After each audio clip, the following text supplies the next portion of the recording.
How's it going, everybody? Welcome to 2A News Now. And as always here at 2A News Now, you get your Second Amendment news straightforward and to the point with no BS added in. A federal judge has tossed out a $75 million lawsuit against some of the biggest names in the gun industry, which are Vista Outdoors, Magpul, and Defense. Back in April of 2022, a lone gunman fired shots from a Washington, D.C. apartment. 4 people were injured. Thank goodness none of them died.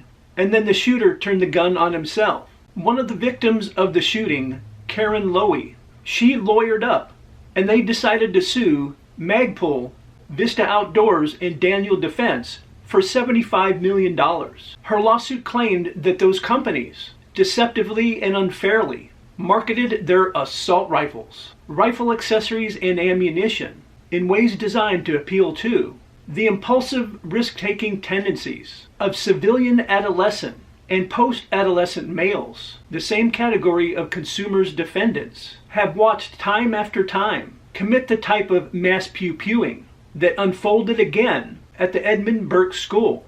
But like I said, a federal judge tossed that out, saying they failed to back up those claims with facts. And of course, when lawsuits are filed, especially ones like this, there's a lot of legal speak. You can also say a lot of legal mumbo jumbo.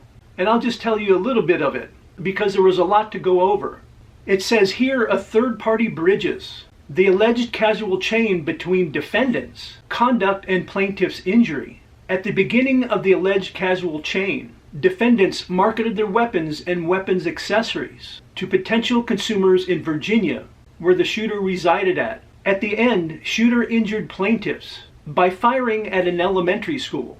The chain relies on shooter, a third party not before the court, to link defendants to plaintiffs' injuries. Accordingly, to establish standing against defendants, plaintiffs must allege that defendants' conduct had a determinative or coercive effect upon shooter's actions. Much of the plaintiff's complaint concerns defendants' marketing to Virginia residents, generally, and young men like the shooter.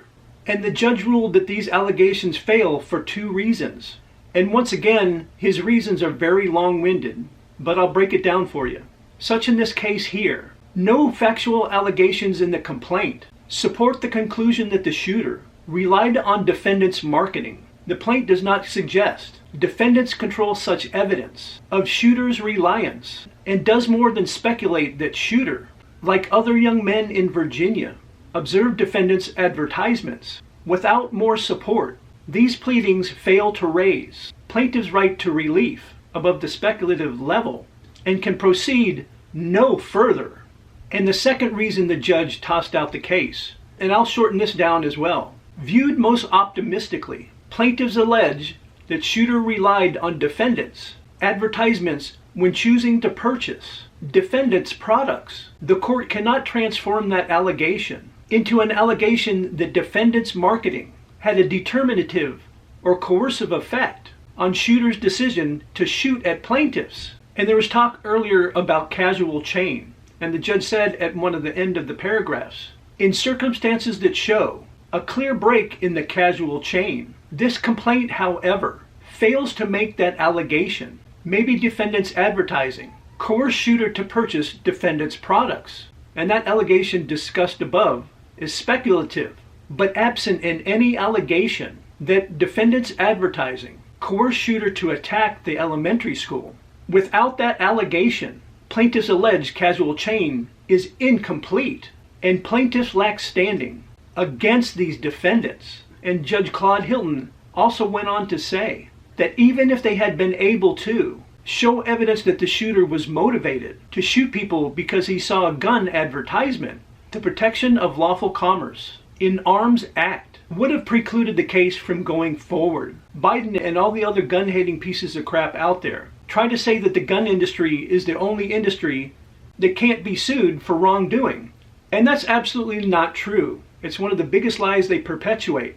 Of course they can be sued. If the product is defective and somehow went off, or a piece broke and injured or killed somebody, of course they can be sued.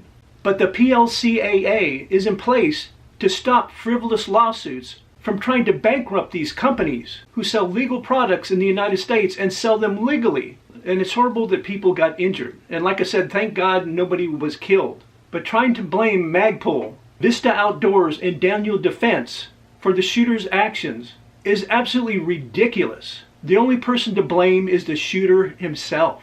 And the judge did the absolute right thing to toss this case out.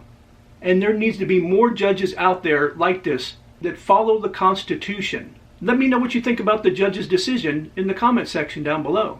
And I appreciate everybody's support with the channel.